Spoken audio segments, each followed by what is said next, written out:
The game is fun. The token is useful, and the presale is live now. Ah yes, another day, another crypto game. Let's see what Swords of Blood has to offer. The GameFi space sure had its ups and downs over the years, but one thing that hasn't changed is that new games keep coming up, and they all look better than the last.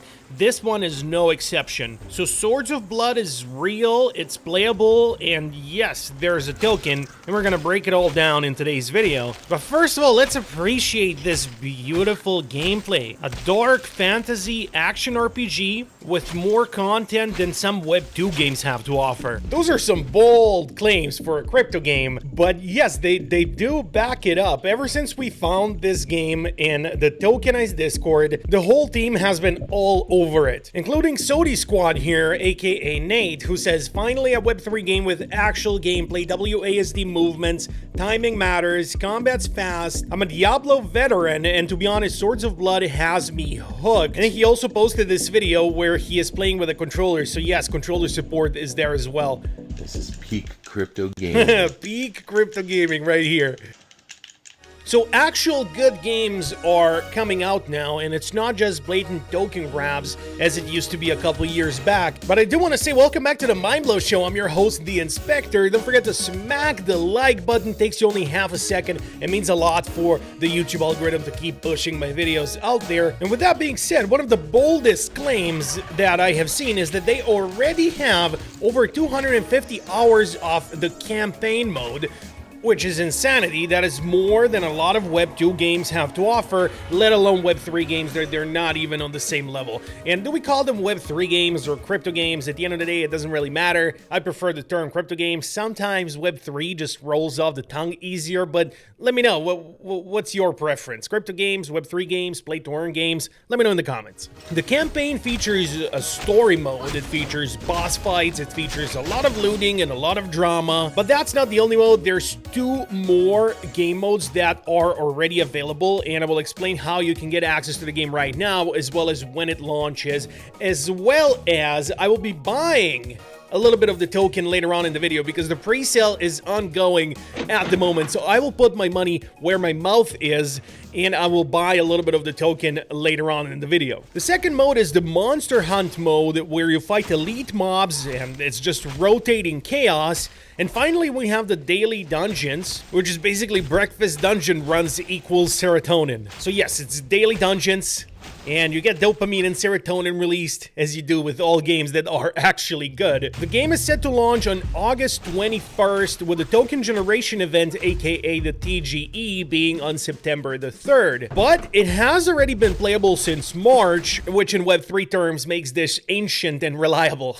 You know, time just moves a little bit different in the crypto space than it does in the real world, you know. Well, here's the basic loop. You eliminate and kill stuff, and you collect parts. Then you burn tokens, the HBOX tokens, and you craft NFTs in order to profit. An epic item is 100 parts, so 100 parts of this same item that you collect in your inventory, plus HBOX token in order to mint it. Legendary items are 200 parts, and this is one of the more exciting things that the game has to offer. So not only will they have a full token integration once the token launches, and they already did one airdrop campaign for their MVP launch, which happened in March, but this NFT crafting inside of the game from the gameplay is what makes this so much more exciting than anything else. Because as you loot, as you do the dungeons, you will collect these items. Now, once you collect 100 of the same item, you add to burn the HBOX tokens, you will mint this as an NFT, and then you will profit with it. Because these NFTs are actually useful. So you don't just loot for fun, you also loot for value. And I guess you can say that about any game that's of this style, sort of Diablo-esque style. You don't just loot for fun, you loot also because you can upgrade your character by looting higher level items. And in this case, it's NFTs that are tradable. The gear is 100% yours, and stats definitely matter, so the grind actually means something. One of the things that's very interesting here is that it's available to play on Hyperplay, which is one of the crypto launchers, crypto gaming launchers, sort of like Epic Games, but it's primarily primarily for our crypto games. And during their airdrop campaign, Swords of Blood was number one most played game for that week. So the fact that they already are on Hyperplay is definitely bullish, but it also gives a certain sense of reliability. It gives a certain sense of trust. They will also launch on Epic Games, at least that's one of the plans. So that's going to be awesome. The barrier to entry is going to be super low. It already is with Hyperplay. You can just download the launcher. And in fact, I have it right here with the built-in MetaMask wallet, and the game is updating right now. But here it is. This is Swords of Blood on Hyperplay, fully available. 3.87 gigabytes download. It doesn't have a mobile version at the moment. I know a lot of people are going to be asking that. It is PC only at the moment. And so the chain they use for all of this is called the ApeChain. This is an Ethereum layer chain.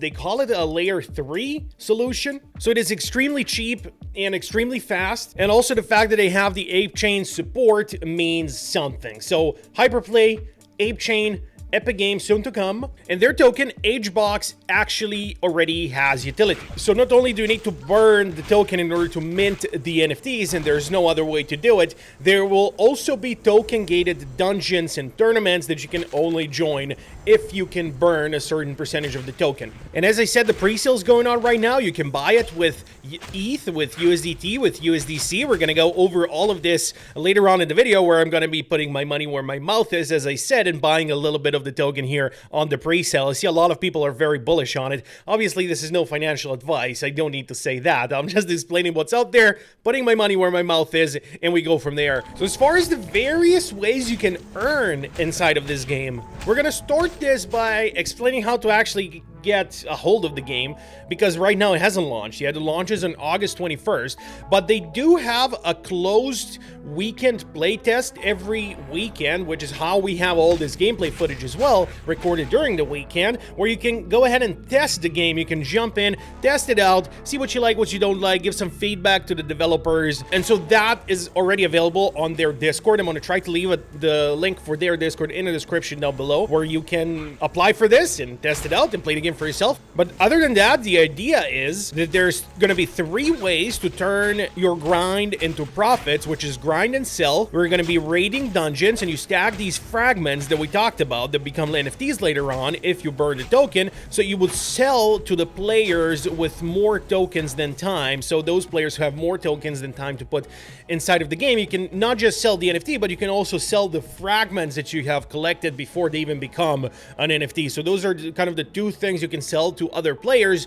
who just want to jump ahead of the competition and don't necessarily want to farm the game from zero, which they don't have to. You can just come in, jump in with the money, and buy items from other players. So that's going to be one of the ways that players can earn who want to grind. The second thing is you can craft and flip, where you can burn parts of the HBOX token. You can craft full NFTs and list them on the marketplace, and then ride the RNG roller coasters, man. You know, you don't know what's going to happen, which items are going to be more or less popular later on. So that's one of the things people are going to do. They're going to try and flip these NFTs, as they should. That's one of the reasons we have NFTs. You absolutely can do this, and there's nothing stopping you from doing it, because it's full self-custody. They're on your wallet. You're the owner of said NFTs, whether you want to keep them, sell them, let them collect dust, trade them for non-monetary items. You can absolutely do that, whatever you decide. So craft and flip, that's the second part. And then the third part is tournaments with a small entry fee and the HBOX token.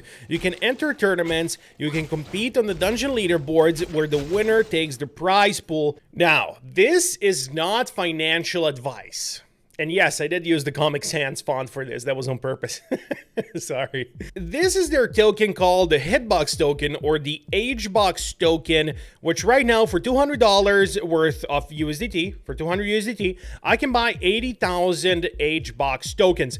This is the pre-sale price, meaning that once it launches, it's gonna cost more. So I will already be in profits. Now, there are ways that they mitigate people just flipping the coins for obvious reasons. Whenever we have a pre-sale, we also have the token unlock at TGE. So how many tokens you get at the token generation event, and then what the vesting period is like. So how long it takes until you get all the tokens back to you. So I am bullish on this token. The gaming tokens have not performed well in the past, but they are making a little bit of a comeback lately, and this token won't have that much sell pressure as much as it'll have buy pressure because of all the little things and utilities that they have made for it inside of the game, while at the same time, the winner of the tournament prize pools is going to get paid in the token, but then that's going to be covered by the fees from people entering the tournament, etc. So all that leads me to believe that I should be bullish on it, which I am. So crafting gear, entering tournaments, and then spending in the sequence store, those are going to be its day one uses.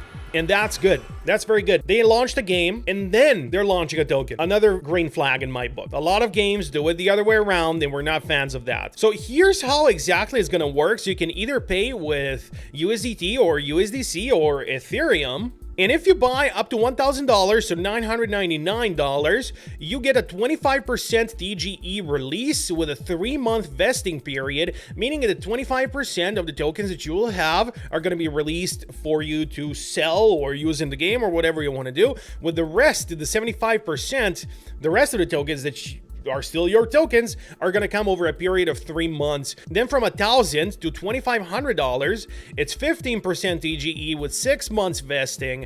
From $2,500 until $5,000, I believe, yes, we have 10% TGE with 12 months, and finally 5 to 10K, it's 5% with 18 months. So that's kind of how they're protecting the sell pressure of the token from the pre-sale, but at the same time giving the retail investors a little bit of value here, because we are buying it at $0.00025 while the launch price is going to be $0.005, so a 100% increase. So here we go, 200 USDT I'm going to give towards this. So with 200 USDT I have 25% release at TGE. So with 200 invested now at TGE, that's going to be $400 since it's going to be a 100% increase in price. And we're doing a little bit of math with the inspector. 25% of that is going to be $100. So I will already make 50% of ROI on this investment as soon as the token launches. That's the idea, at least. So anyway, let's do this. Boom! Approved! Let's go! $200 worth, 80,000 tokens secured. So very nice that they give the retail investors such as myself this opportunity to buy the tokens a little bit ahead of time at a little bit of a discounted price. So the token HBOX will be using Ethereum's infrastructure and will be launched on the ApeChain network after the pre-sale is complete.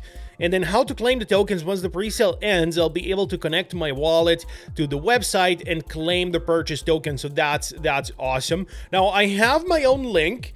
If you are bullish on this at all, and if you want to put your money where your mouth is, if you do like this, I have my link in the description down below that you can use in order to enter the pre-sale and in order to buy the tokens. So using my link is very much appreciated. So the question remains, how does the game make revenue without nuking the token? Without nuking this chart that we just bought? First of all, we have royalties on NFT trades. And second of all, we have cosmetic microtransactions. And they're skins just for flex. There's not going to be any stat boosting, just the drip. They're a slight help, but not necessarily paid to win. And it's one of the few crypto games that understands that if everyone's OP, no one's OP. So that's kind of going to be the revenue model, especially the royalties on the NFTs are going to make a lot of sense because that's what a lot of people are going for, minting the NFTs. It's what we were going for in Tokenize when we were playing this game last weekend. We wanted to see how fast we can make an NFT, how fast we can collect enough items to be eligible to make an NFT.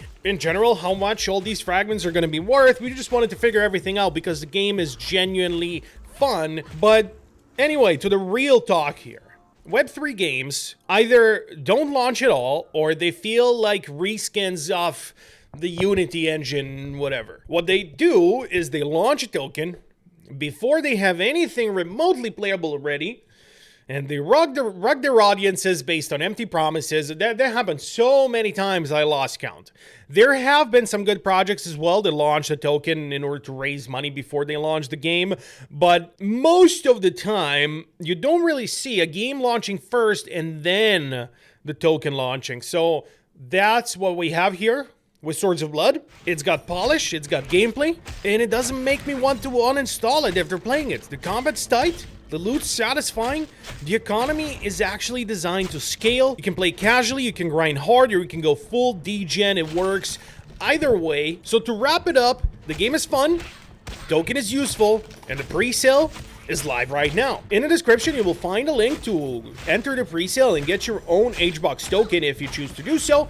Other than that, you can try the game. You don't have to get the token. It's not a prerequisite in order to play the game. It's absolutely free to play. Run some dungeons while it's still early. I'll be definitely covering this game after the global launch does happen. And I do want to thank our friends over at Swords of Blood for sponsoring this video. It's not often that we get to cover such a game that I would have covered anyway on the channel, and then at the same time it's a sponsor video. So sometimes it's a privilege doing this job, other times not so much. This is one of those times where I'm genuinely excited about the game, where I put my money where my mouth is. I didn't have to do this. It wasn't in the contract or anything. I wanted to, so there's a difference in that. So just wanted to keep that part transparent. Thank you so much for watching the video. Don't forget to like and subscribe if you're new to the channel. And I'll catch you all on the flip side. Have a good one, everybody.